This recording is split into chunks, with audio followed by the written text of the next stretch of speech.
if you're actually an alcoholic and you have that ism, you need something to fill it with, right? Like you can't just like take away booze, because the booze is the cure to the ism. We've used the term dry drunk before. Yeah. Where like the ism is what causes you to drink. So just by taking, like you said, the booze away. Take the booze away from a drunken horse thief, you still got a horse thief. You're listening to the Dear Buddies podcast. You will grow from boys into men. Whatever, dude. What does that look? Don't get weird on me. Hey, buddy. For all those questions you can't bring yourself to ask your friends, ask your buddies. Welcome to the Dear Buddies podcast. Thank you so much for joining us. As always, please remember to rate, review, subscribe on iTunes. If you're listening to us, watch us on YouTube. If you're watching on YouTube, listen to us on iTunes. And give us a 5-star rating. It costs nothing. It's a great free way to help out the podcast. Give 5 stars, something that Pav has never seen in his entire life. 5 of anything. But we are very happy and excited to get this guest on. We've tried to get him on before, but religious holidays have kept him at bay. But he's a very religious man. We're very excited. Yeah, I'm religious about not catching shit from my Jewish girlfriend's mom. I was going to say, you look like you study at the Church of Kid Rock. the whole thing. Richie Redding, everybody. Very excited to have him on. We're very pumped. Yeah, man. So happy to be here. Buddy, this is great. Thanks for coming in. Thanks for dressing up. You match the rest of us. We all just kind of show up half wrinkled. Yeah. But you look good. See, the thing is that you look great. Thank you. But it's meticulously specific, and I like it. Keeping it lousy. You're keeping it lousy. I like that. Yeah, you can follow me on Parler, Truth Social. I'm big on Rumble. I'm on Gab. Are you the reason that Marjorie Taylor Greene is getting a divorce? Marge? You mean? Yeah. Marge? If you know her as well as I do. Yeah. As intimately. But we're pumped that you're here, and we're excited to talk about what we're going to talk about today. We've done this topic before, but it was just the three of us. So it's excited to kind of do a part 2 of this because you are a friend of Bill. I would assume. Cannot confirm or deny that. Is that you're the only one that won't confirm it? Most people talk about it. That's like the running gag. Is that Alcoholics Anonymous is the least anonymous thing on earth? Oh, I mean, there's traditions that I respect. That, good for you. I just say I go to group therapy. Okay, yeah. If you ever see me do a bit on stage about group therapy, know that it is something completely different, a little more formal. Okay. Yeah. Well, so we're going to talk about sobriety today and being sober, and I have lots of questions about it because we talked about it's not fun. We talked about it with Scopo because our dear Maybe buddy. he can make it fun for you. I feel like every time I hang out with you, you're having a great time. I don't think I've ever had a bad time with you. I swear to God, dude. We've always had some fun, yeah. But most of that is because of you. You're. It definitely ain't you, pal. No. Pavy brings the fun. He's got heat, man. No, well, I mean, one of the more fun times that we had was just scaring you to the bejesus by making you ride on the back of a motorcycle and then shoot guns. Yes, I did that. I rode a motorcycle and shot a gun on the same day that I've never done both at once. I felt like a T-1000. And he did it in a furry gorilla hat too. Yeah. Adorbs. Years ago with Richie. Was this before you shot guns with me or after? No, it was the first time I shot a gun, yeah. Oh, so you told me it was the first time you did it. Handgun. First time I shot a handgun. He shot a 9mm with me. Nice. Yeah, I don't like guns. No. But yeah, like you're in usually a good mood. So Scopes is saying it's not fun. Mm-hmm. That was a good joke.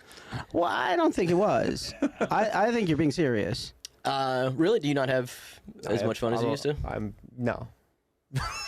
You've tried to wiggle your way out of it. No, it's definitely not as much fun. I mean, it's fun to get fucked up. Yeah.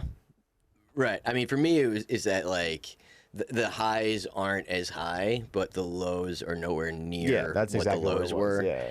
And I mean, for years I thought I was bipolar, but it turned out I was just whacking my brain chemistry constantly. So you take that away, and it's pretty easy to be level. But yeah, I mean, I look, if I didn't have fun sober, I would drink. You know, like if I was fucking down all the time, I would drink, and it's a thing that I've heard a lot of people say that like. This is a quote from somebody I know really well. It's like I would rather, or I wouldn't wish untreated alcoholism on my worst enemy, right? Because if you're, and I don't know if you're an alcoholic, if you're just a guy that drinks a lot, but if you're actually an alcoholic and you have that ism, then like you need something to fill it with, right? Like you can't just like take away the booze, because the booze is the cure to the ism. If that makes sense. That's interesting. I've never actually heard it put in that direction. And we've used the term dry drunk before. Yeah. Be it where like there's the ism, as you put it, is what causes you to drink. So just by taking, like you said, the booze away, the ism still exists. Yeah, yeah. If you take if you take the booze away from a drunken horse thief, you still got a horse thief.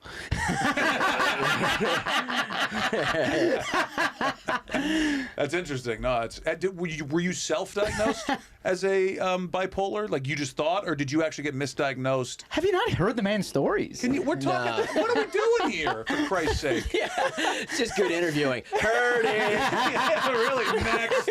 Christ Almighty. The peanut gallery. Holy hell! Pat thinks this is a podcast for him. Yeah.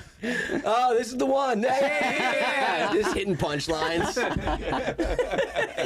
But you know, you just heckled your guest on your own podcast. You know, though, you know his stories. I'm asking for the story. Well, let's hear the stories. No, I mean, it was entirely self-diagnosed, and I just had these. Yeah, I mean, it was. I was constantly between elation and despair, right? And like to me, sobriety is kind of that sweet spot somewhere between elation and despair, which it turns out it's a wider space than I thought it was. Oh wow! But yeah, I mean, you know, I literally would have suicidal ideation, and then like the next day be the smartest genius fucking in the world, you know, that everybody needed to hear my story. Like, and honestly, if it weren't for my parents being super duper Christian and like basically, I think they probably thought I was possessed more than being shot out. That I mean, I absolutely at one point should have been hospitalized, like for sure. Was that because of like just a night of drinking, or like just the general lifestyle should have put you in? It was an incident that it was basically like it was.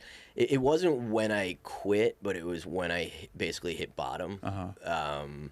And it was like a fucking. It was a month and a half event. Wow. That I was hallucinating. You went on a month and a half bender?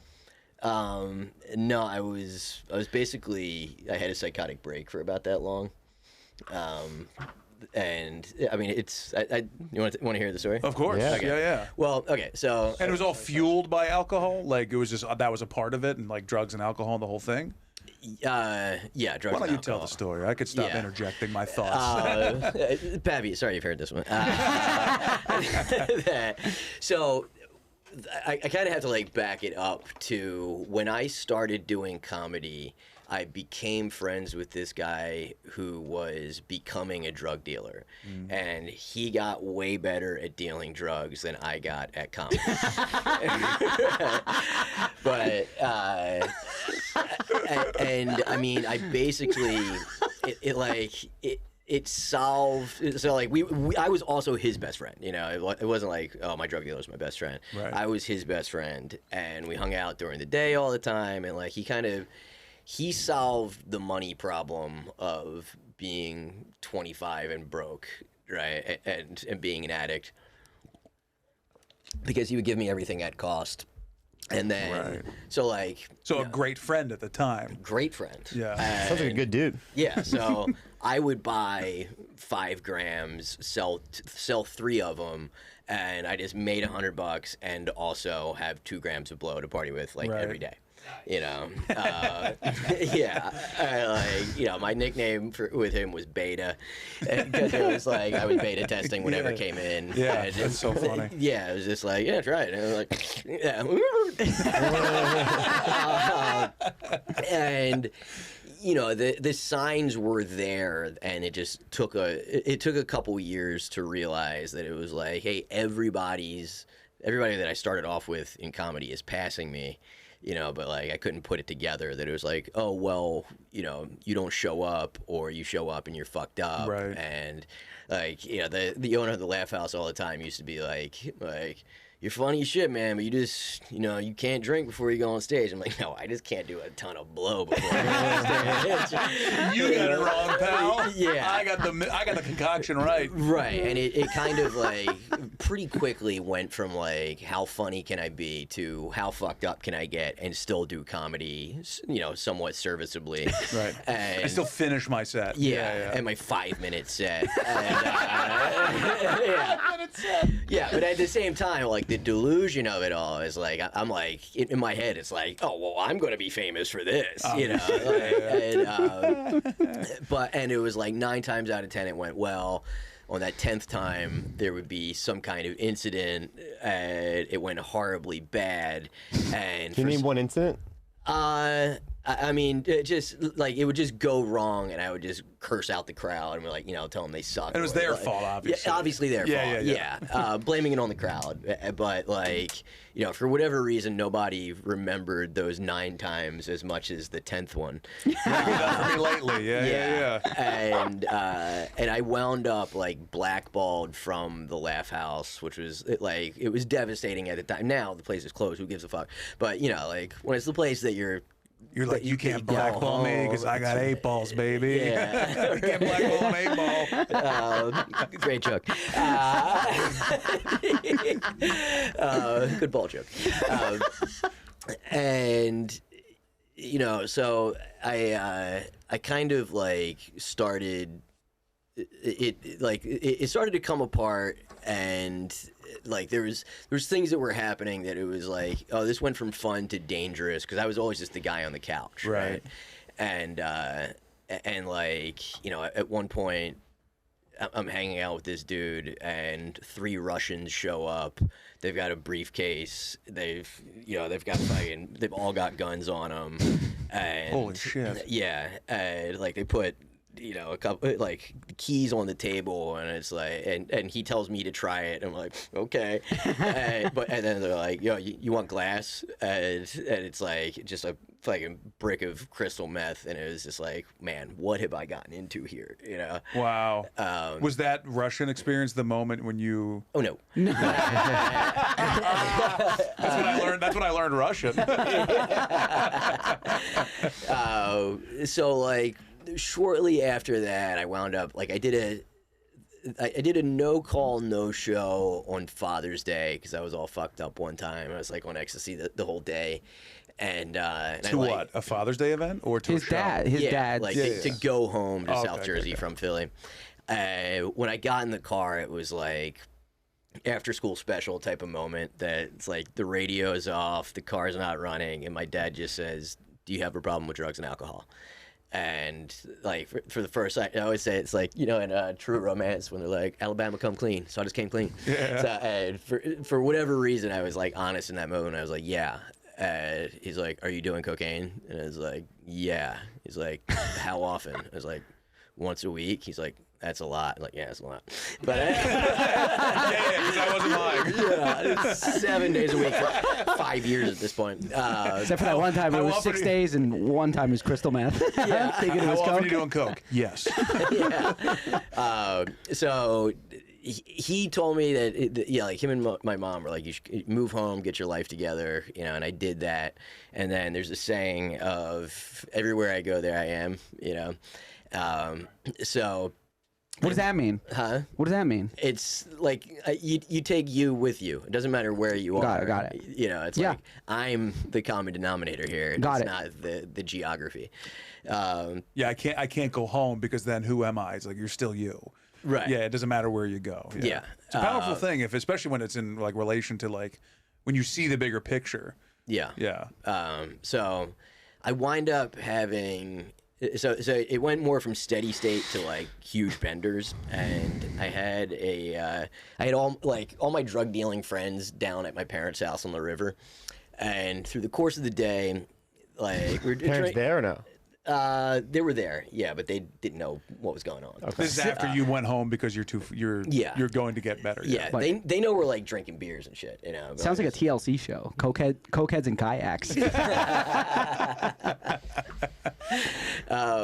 So it was like drinking and smoking all day, whatever, and then there's some downers, and that we all took a nap, and then woke up with amphetamines and blow, and I took like 5 or 6 of ecstasy and ate like an eighth of mushrooms, and I was on a kayak playing with half sticks of dynamite, and I threw this half stick of dynamite, and boom, I had this epiphany about how the laws of motion affect all athletics, and began to talk nonstop about my newfound theory of how I can coach any sport, which I think I'm right about. But to this, and that was some things you don't leave behind. Dude, the worst part is that I was kind of right.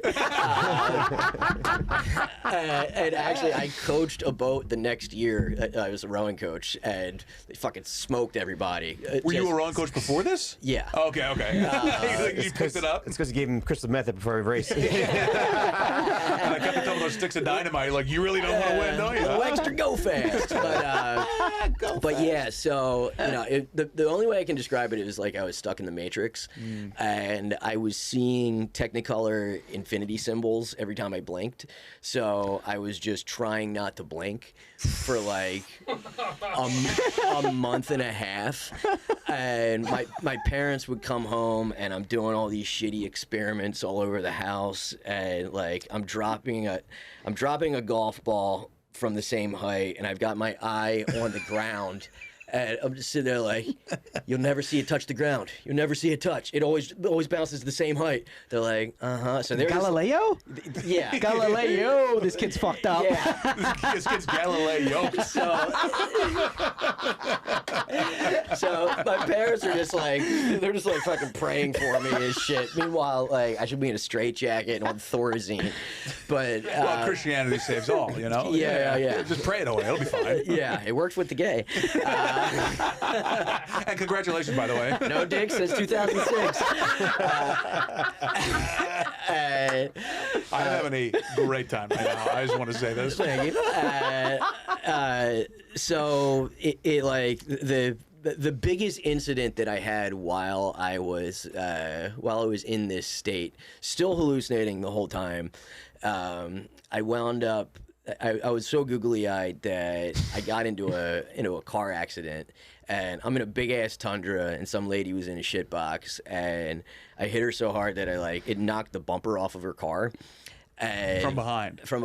Wow. And I jump out of the car, and I wild-eyed and proceed to explain to her that I was just thinking about my theory, and that what actually just happened was that there was a transfer of potential energy into kinetic energy, which created downward directional force, which was met by the Earth's resistance. Obviously. This lady was like, okay, good luck with your theory. And she fucking picked up her bumper, put it like across her back seat, and left. She's driving away, and you're on the ground with a golf ball. It works. Because we're like out in the woods. She's like, she thinks I was going to eat her. Yeah. This guy's been blinked in 20 minutes. Yeah. Like, bitch, I haven't blinked in a week. Yeah, 20. That's the moment. That was when that was hitting bottom, and I stopped for. It basically I like made a deal with God. It sounds crazy, but I made a deal with God, and it stopped, and then I was like, psych. It's like when you ask God to pray on the plane. Like, I'll go to church if this plane lands God, and then the plane lands, like, fuck that God. As soon as the plane lands, you're rolling a joint with Bible paper. You're like, fuck this guy. So like I wind up breaking up because I had this kind of like moment of clarity. I broke up with that whole group of friends. Sure. I gotta tell you, they took it great. Unaffected, surprisingly. Yeah, I mean, for some reason, they were not begging the guy that could not stop talking about the laws of motion while they're doing blow to fucking stick around. All right, we're gonna find somebody else that'll eat dirt or whatever the fuck this guy's doing. Yeah, I mean, it was just nonstop, like, oh, stop with the fucking loss of motion. And yeah, Galileo must have been a pain in the balls too. But yes, he was. What an annoying guy, that Galileo. Yeah. don't get me started on Copernicus. We get it. Yeah, so like I had like a new rule that it was like, okay, I'm only gonna drink after shows, and and like, you know, I'm gonna stop getting fucked up before I go on stage. And it was like 2 weeks later, I won some contest because I just wasn't getting fucked up before going on. It was like an HBO contest that sent me to Vegas. And while I was out there, my buddy got arrested. So it was like it was like the week before Thanksgiving. He got a knock on the door, and the DEA came through. Back home in Philly, yeah. And DEA came through and caught him with like tons of shit. And if I had been there, if it wasn't for this like sliver of clarity and all this insanity, you would have been there. I absolutely would have been on his couch. Yeah, you know. So that was super scary. And then I really just like drank for like 30 more days probably, and didn't have any access to drugs. And I just forgot how fucked up you can get just drinking. Like, I mean, man, you can get fucked up just drinking. And like I blacked out like every time I picked up a drink. How many years ago was this that you started to the booze? Like moving booze away from drugs? What do you mean? Like replacing booze, like this moment. How long ago was this? How many years back? How many years sober are you? Yeah. I've been sober for 14 and a half years. So like November would have been 15 years. Okay. Yeah. No booze for 15 years, but then prior to that, drugs. What was that? Did you stop drugs before the booze? I stopped drugs a month and a half. 30 days. before. So same. 30 So, days. Yeah, a month, okay. month and a half. Yeah, that's what I was before. wondering. That's How what long he ago was was this? asking. Was where Yeah. you switched from drugs to booze? Like 30, exclusively? you said 30 days. Yeah, booze was always 14 there. Yeah, 30 days. Yeah. So Yeah, yeah, it's hard to be. it was like a month. It's hard to not be one or the a other. sober cokehead. Right. Yeah, no booze, coke. Well, it's all keys on the piano. Yeah. Yeah, and like I didn't quit for any kind of. There was nothing like sensational that happened. That like the last time I drank, I was at a bar in Philly drinking with some guy that I had like one drink with him, and I was like, this guy's such a fucking shithead. And then he winds up telling me that he has an inn at Comedy Central, and I'm like, he's lying, drinking, and like I wind up spending all my money getting me and this guy drunk, and then I woke up out of a blackout at my ex-girlfriend's house. That was like 3 miles away, and like no recollection of how I got there. And the first thing she said in the morning was like, you know, that wrestling match in the kitchen was all your fault. I was like, huh? And we go downstairs, and it was just destroyed. And luckily she had 3 brothers, and I'm pretty sure she fucking kicked my ass at wrestling. But I like that you're saying that there was no real single moment that did this for you, and you're like, well, I did throw my girlfriend through a pile of tables, but no, I think she got the upper hand there. Yeah. Did you She's ask now her? in Bill's Mafia. Did you ask her how she pinned you? Was it a sharpshooter?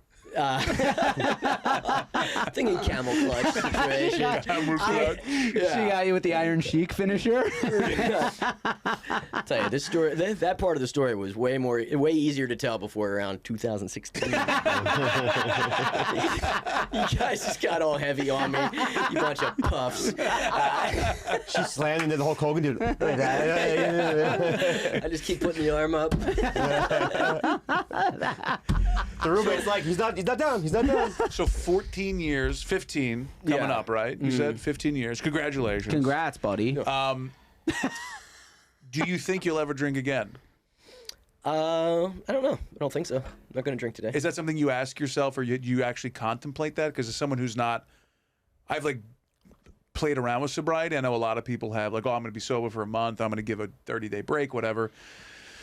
But it's something I would like to know. Like as someone who's sober, Yeah. do you wrestle with that? Because I wrestle with it all the time. So do you wrestle as someone this far along? Last time I wrestled, I lost to a girl.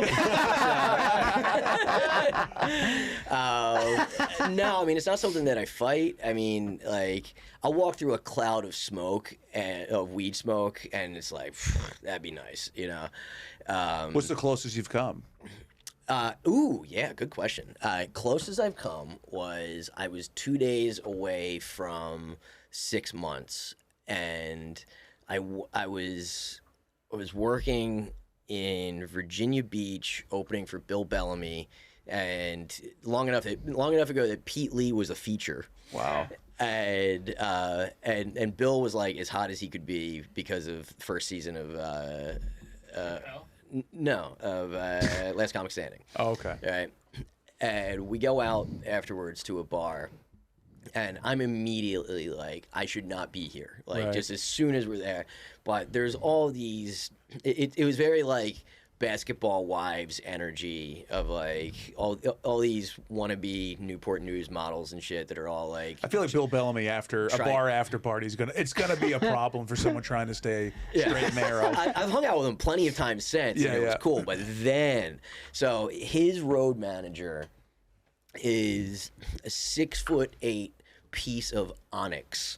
This guy Emery, he's got to be 300 pounds, just fucking solid. Like he's a more proportionate Debo, right? That's a very good description. So we're out at this bar where it's this like nightclub type thing, and I just go to the waitress. I was like, "Can you give me a Sprite?"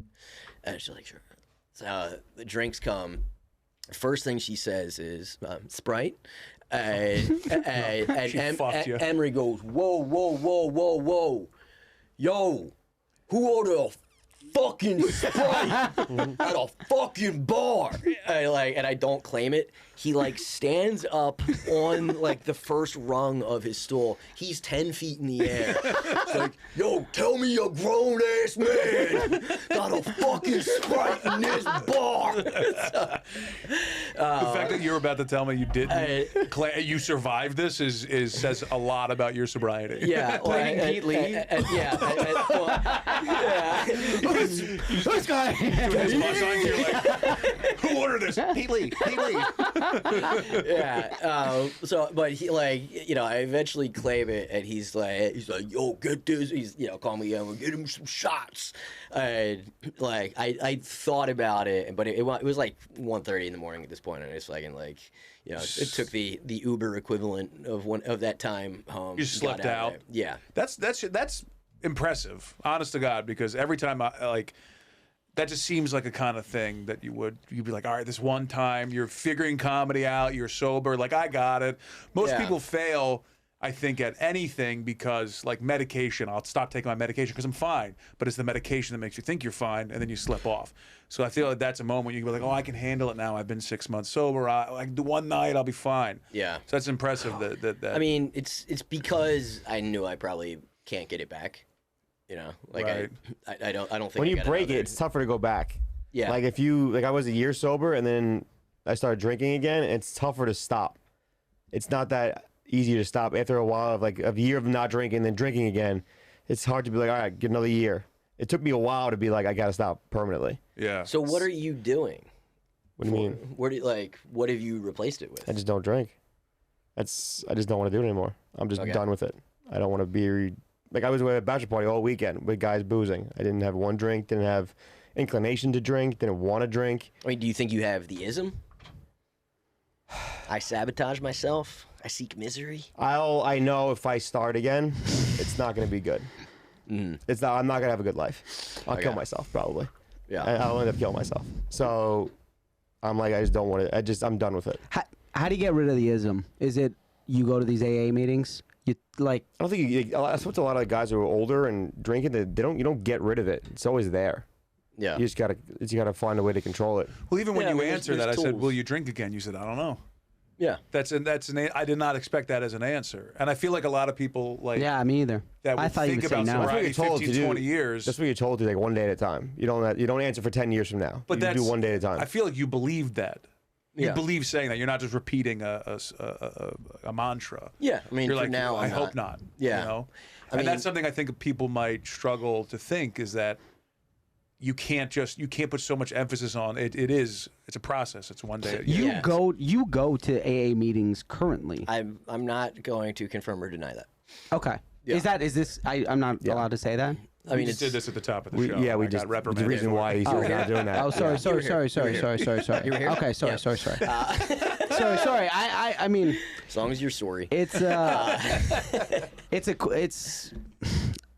I don't know how to ask it without, you know. No, I mean, I do things on a daily basis to, you know, to counteract it, and I get involved. What kind of stuff do you do? Because I'm very curious about how someone who's successful at it. Yeah. Is that if that's an appropriate thing to say that you're successful at sobriety? Yeah, I mean, it is funny to think that there's a group. Well, first of all, it's like the fastest growing group of people in the world that nobody wants to be a part of, right? And there's people that are experts at not doing something, which is pretty weird. Well, But- I think if you're an expert at drinking, then the pendulum swinging the other direction also requires a lot of expertise. Yeah. You know. I mean, to clarify, I was not an expert. I was blacking out all the fucking time. But that's what it is. That's peak drunk. You know. Yeah. That's 10,000 hours right there. Buddy. Yeah, for yeah, sure. it might have been. Yeah, See, I what are mean, the things that you do to counteract it? Yeah, you were about to say. right. So, I mean, you know, there's a spiritual side to it, and then plain old just helping people. You know, like helping other people through sobriety. I mean, if nothing else, you'll hear some real crazy fucks. You know, that's like it holds up an image of what you don't want to be. But Wow. then you know, the most rewarding thing is you actually help somebody get sober. So there is two sides of that, not intentionally, where one, you are helping somebody, but also it's like a mirror.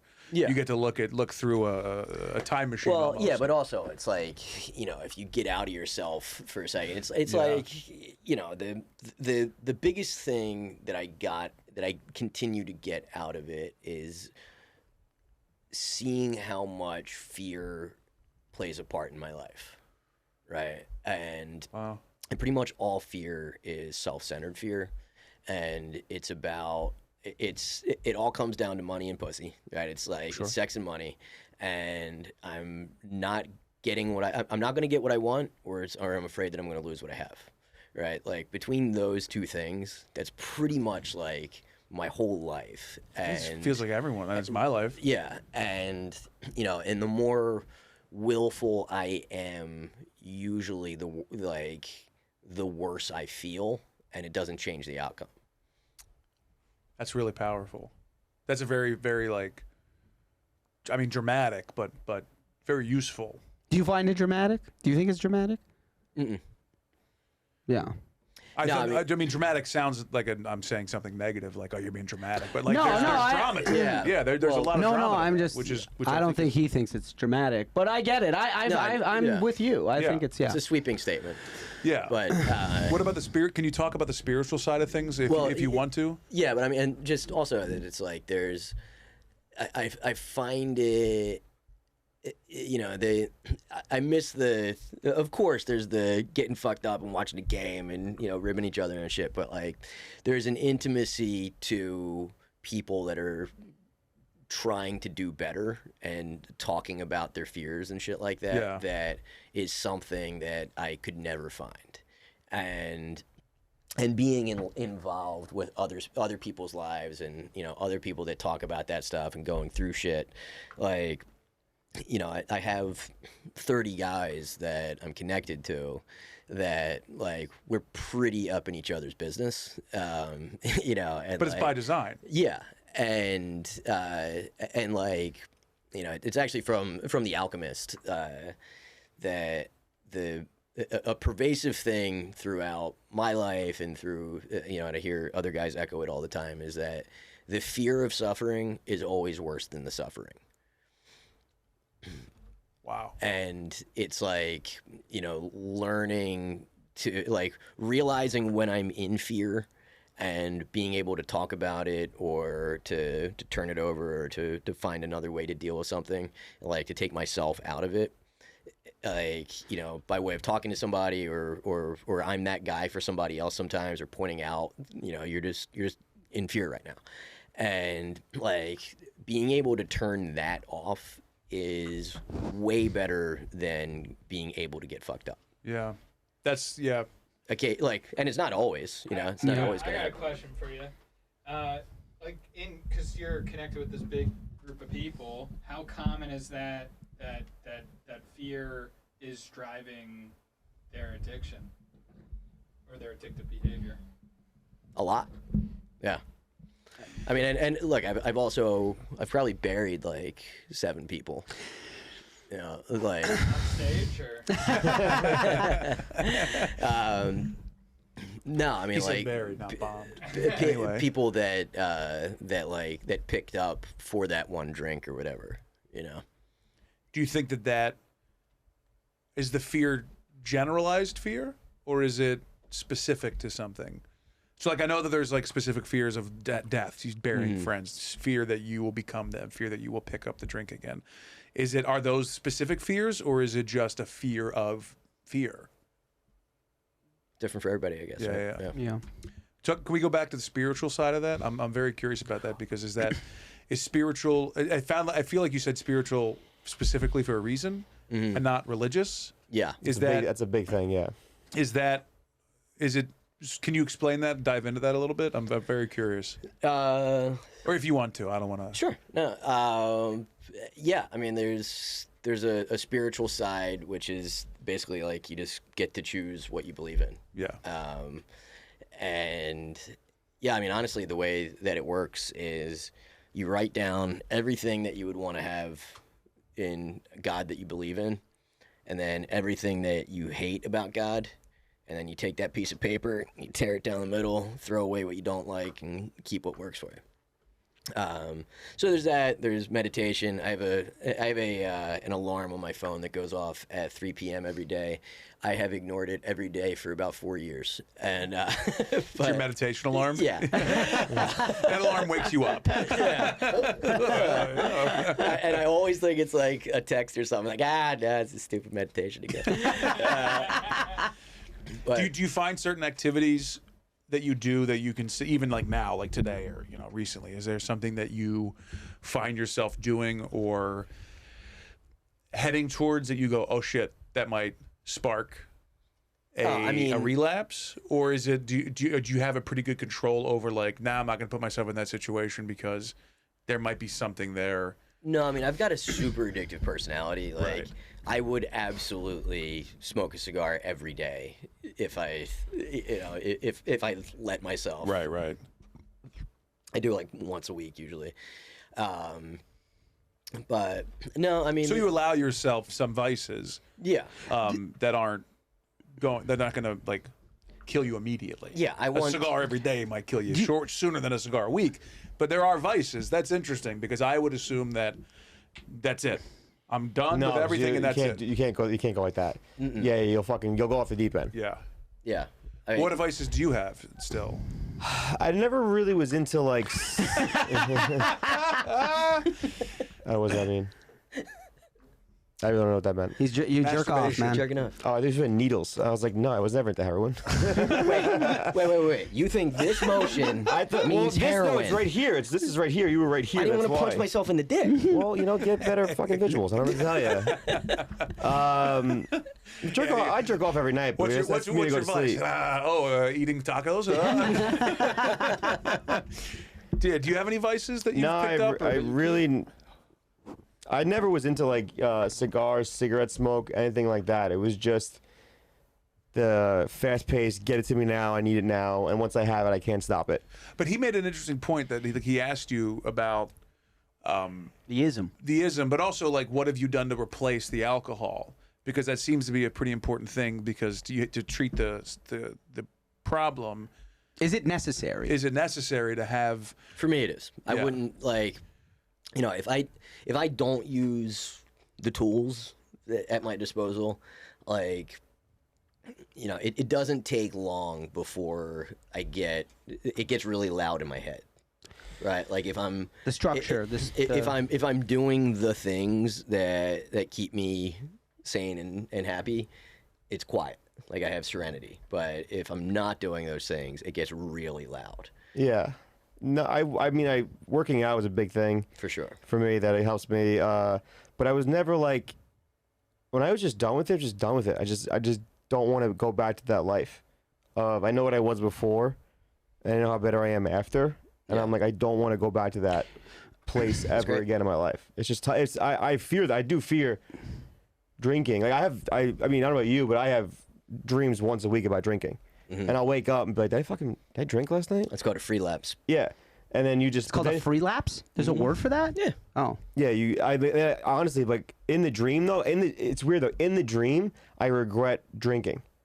So in that dream, I already did relapse. I have So I kind of know if I do drink, I'm gonna regret myself drinking. Yeah, well, my thing is, I have them like twice a year, but I lie about it. Okay. Yeah. I think I've lied about it in a couple ones. In the dream. In the dream, And yeah. it's I've that lied I've it. always- Two people, Well, yeah. it's that, yeah, and that I've always been lying, and I've been getting high and drunk this whole time. Oh, no, I don't have... See, I have, like... I have, You're like, not just even drinking. partying in the dream. You're drunk and then lying in the dream. Yeah. You're not even like Van Wilder. Like, Right. woo! Yeah. Oh my God. Yeah. That's fucked up, dude. Yeah, I that's remember- how, I that's remember- how fun your 40s is. Wow. That's a wild. I remember man. I Holy had shit. that first dream. I texted, I think, Rosebud, and I was like, do you have dreams like that? Is this me? She's like, I have them all the time. She's like, it's okay. I was like, oh, thank God. I thought that was just me crazy. that just had those kind of dreams. Yeah. But- Here's something I've never said out loud before. When I was like Clip it. couple months sober, I had my first wet dream at like 28 or 29 because the dream was that I smoked crack, and I thought I like took a blast of crack, and then if I could Jizzed your pants. came in my pajamas. Oh my God. If anything, Dump tell that. We've recorded that on 2 devices. But that's interesting that you wet dreamed about the thing that kind of you want the most. That's how good crack is. Yeah, like that feels like Crack's not even that good. no. No. What's not good about it? I mean, It's got to be all right. It's- You yeah. came in your PJs, buddy. You came in me undies, bud. Take down the urban population. It's pretty good. I mean, whole city center's gutted. No, it's very chemically high, and it's like super fast, and then you just get like a pretty quick hangover from it, kind of. Yeah. I've never done crack. I've never done crack myself either. No. I've done it the whitest way possible, which is to take bong hits of it. Oh, is that the white way to do it? That's yeah. That doesn't seem. I didn't know. I think you had to do it like in like a beaker No. or like in a glass pipe. beaker. A beaker? It's like I don't know. Yeah, Bill Nye the Science Guy doing crack. That guy seems like he gets fucked up. Oh, for sure. He was. I mean, I think he was basically started the way I did. Golf balls. Science. And then he turned that into a theme song. This is what I always Turn hear. into a TV show. What are you doing with your life? Honestly. I always hear people have to hit rock bottom. Is that true? Can you stop? Speaking of crack, rock can you bottom. Can you Hello. stop before you have to? You I know, wouldn't have. You know. Is that Right. true though? Like I feel like everybody I've talked to is like, yeah, I was at the lowest point in my life, and you know they stopped drinking. But does it have to be that way, or can you pump the brakes before you rear end the lady and talk to her about physics or whatever? the Yeah, hell I you mean, did? I'm sure there's people that have stopped, you know, just at the yellow lights. But like, you know, you don't. If you have a problem, then you don't give up something as awesome as drugs and alcohol without some heat on your back. You know, because it is, you know, it's the cause and solution to most of our problems. Do you think you'd ever get to the point where you could drink one drink? No, No, I can't. who wants to drink one drink? I remember That's a going. good point. Some people do actually. That's Yeah, they'll go to hell. Yeah. Go straight to hell. I remember going to AA and some guy telling me that. He was like, because I was like, I don't know if I want to keep drinking forever, or I'd stop drinking forever. And he was like, I can't have just one drink. He goes, if I do, I'm going to relapse. I'm going to lose my family. I'm going to lose my house. I'm going to lose everything. And I was like, well, as bad as this guy. And then after a while, I was like, oh, no, I can't do that either. Right. I can't just have one drink.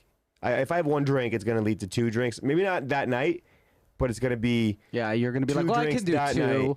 next night, and then you're gonna be like, oh, I can do 4. Three, and then I'm knocking on your doors asking for money. Yeah. So I want to do. Well, not mine. I want to do ecstasy, mushrooms, play with dynamite on a kayak. yeah. That's really- a good yeah, time. yeah. Anything else is just blah. Can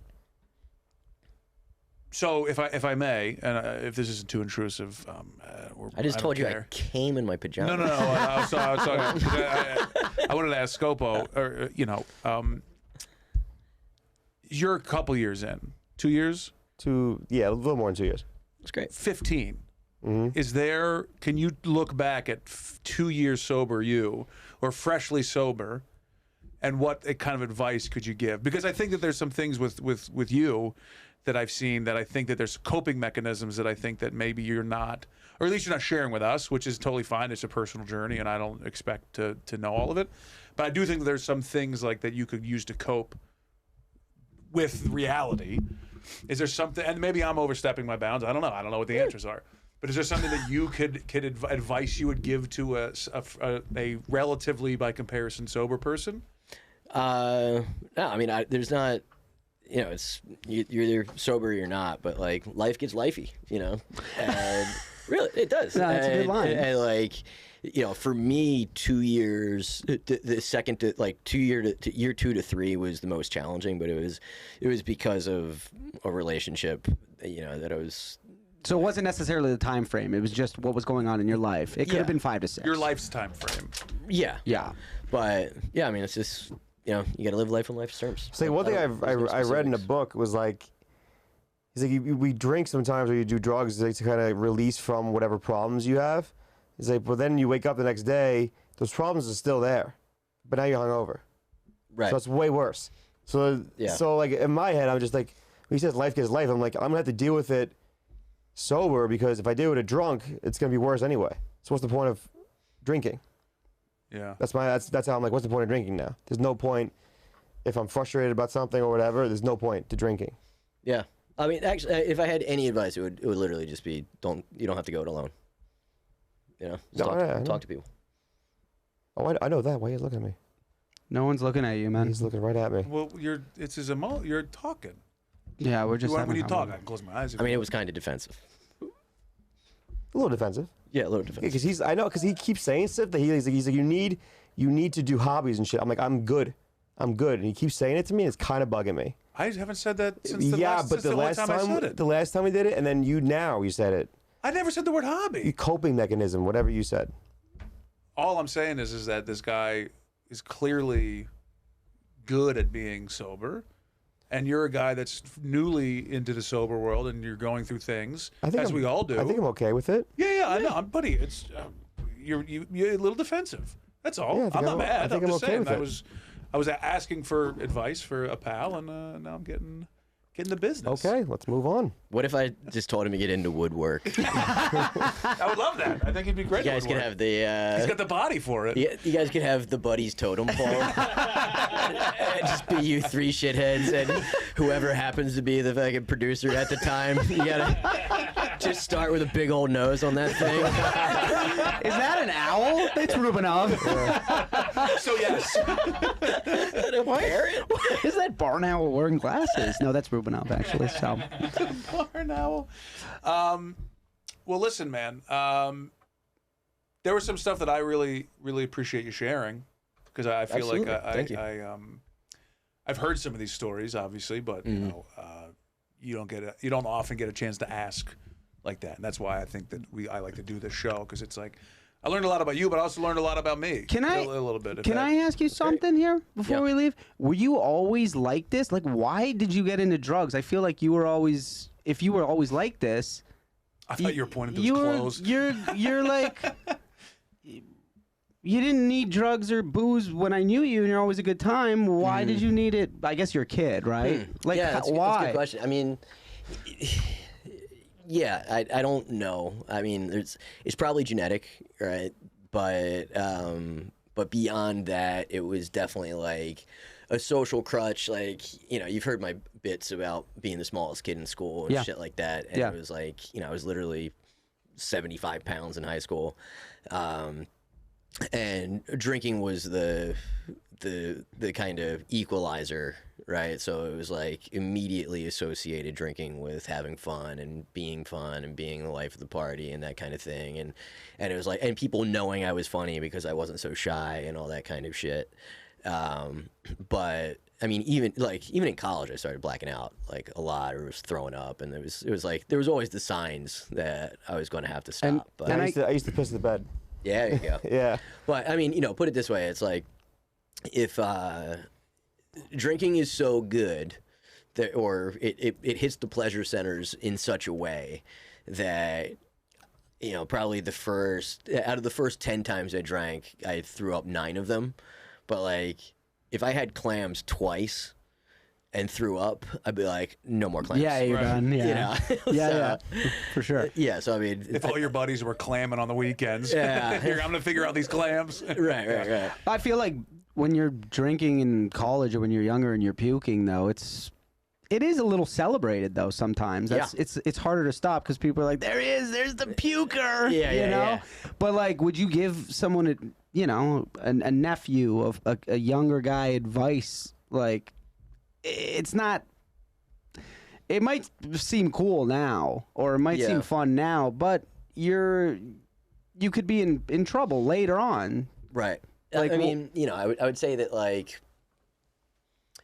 if you're somebody that find yourself asking these questions of like, or trying to find a way to do it right, if you're trying to manage it, that could be an early warning sign. Like, my mom doesn't have an alcoholic bone in her body, right? And she's never thought about how is she not going to drink tonight, or how is she not going to drink too much tonight, right? So it's like, if it's something that you feel like you need to manage, that's definitely, it's like, there's a saying, when I enjoyed it, I wasn't controlling it. When I was controlling it, I wasn't enjoying it.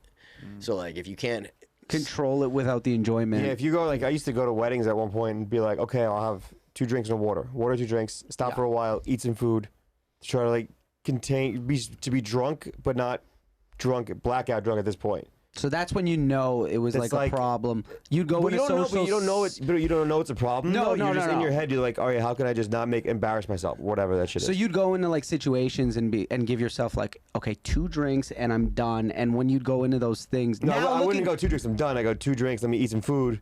Okay. Sober up. Let me try to maintain my drunk. Now- The buffet, 2 more drinks. Now looking back at it, you know that was a problem. Yeah, absolutely. Like, okay. Your mom doesn't, obviously, you said she's not alcoholic. Are you the only person in your family that, genetic-wise, are you the only person? genes-wise, it comes from my mom's side. That I had an uncle and my grandfather, Earl Willie.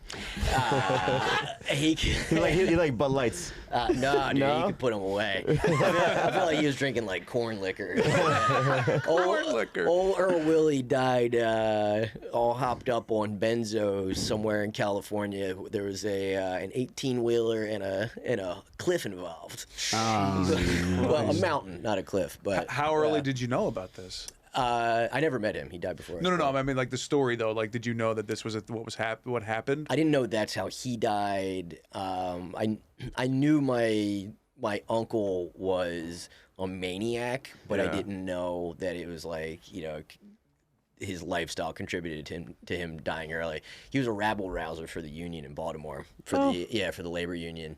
And when they needed to crack heads, they would send in old Uncle Doug. He's like 5'8". Doug. Yeah, so dude, my dad went. He was just like, This is your mom's side though. yeah, he was just a drunken tough guy, right? And Christmas Eve, my dad in the 70s, they go to the local bar, and he walks in. It was like kick the door open kind of thing. Older than your dad? Looks around. Yeah, he's like 5 years older, and goes up to the U-size guy in the bar and just fucking knocks him off the stool. It's like, you're in my seat, motherfucker. He's that guy. He's that guy. Wow. And he's a 5'8" maniac. Is he still around? Oh no. Did he die from the sauce?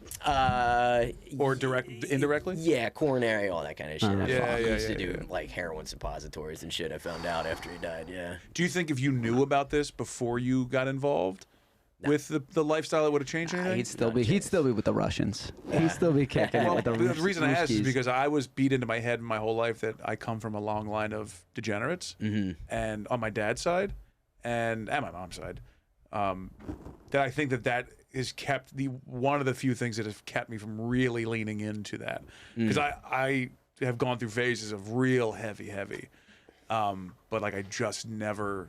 I feel like I fight genetics daily with that stuff to try that, and so I think it's because it was beaten in my head since I was a kid about like everyone died from drink, drugs, and gambling. It's like, all right, well, I guess I gotta, because when I go to the casinos, I itch, like I physically scratch, because it's like I want, because then it's booze, it's gambling, and I love to gamble, and I do, but it's like I'm just like I shake to my wallet sometimes. I'm like, man, this is real. And, Let's go. I'll go right now. Let's go. Wow.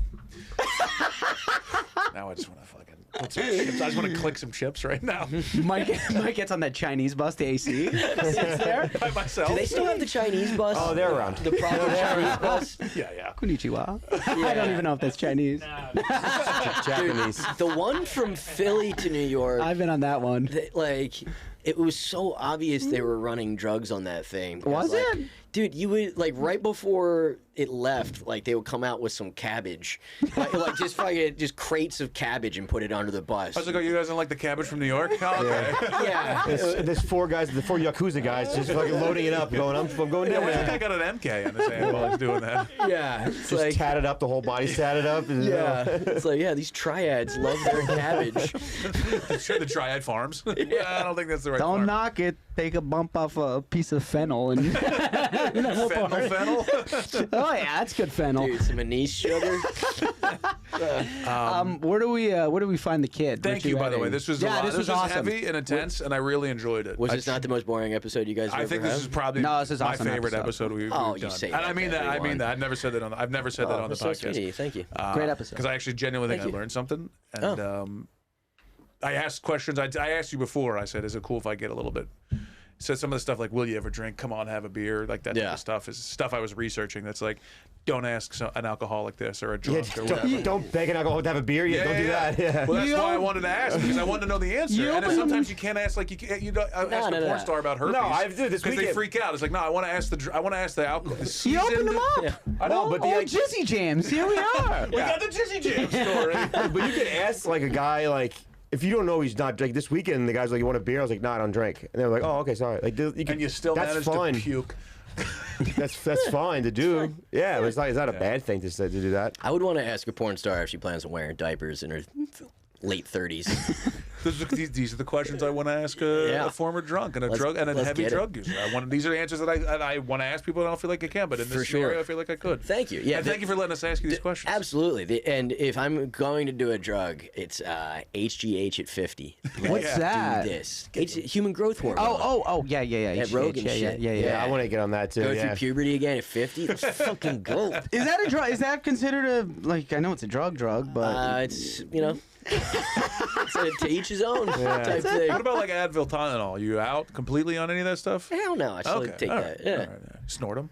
No, Just for old time's sake. No, one of those. Snort a Dayquil just to have a good like time. the most important time for, and it's something that young people in recovery should do, is tell your dentist and your doctor, telling yourself, say, you can't give me hard drugs. Wow. But yeah, you can find me at everything's Please wrap me up. You're right. everything is at Richie Redding, Truth Social, all that. Twitter and Instagram at Richie Redding, and I've got 2 albums on Spotify, iTunes, all that stuff. Late Bloomer and #1 album of the year. Richie Redding. And a Redding. a hilarious comedian, which I don't know if we did say it I off don't the even know hop, if he's but mentioned you were a comedian. very, He just very, came in. Hey, look at this drunk. Super funny comic. very funny. Patch that into the beginning. Thank you so much. Thank you for listening. And if you have any questions, things you're weirded about, if you want to ask Richie some questions about if you're having problems, or if you have any questions, email us. We'll get it to Richie and we'll answer the questions for you. Or we'll just do it without him. We'll get Scopo to do it. I'm not doing that. It's in the beginning of the phone book. You'll find it.